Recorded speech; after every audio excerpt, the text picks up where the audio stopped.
Yeah, my name is Yuki from the Pixelhue, and really welcome to introduce about our star product QA.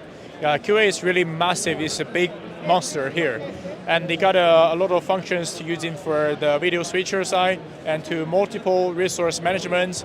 And they got a maximum 64 ports as the input, fully 4K, and also they got three type of connectors: SDI, 12 gigabit SDI, HDMI 2.0, and DP 1.2 as well.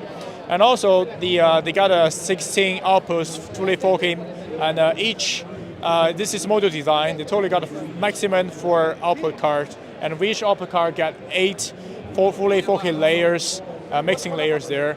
And the QA can support, let's go to the back panel. The QA can support 8K solutions also through the ST2110, 100 gigabit solutions here.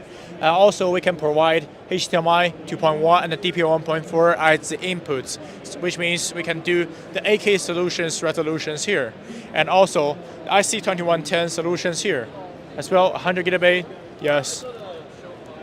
That's it. And really welcome to visit our website, pixelhue.com.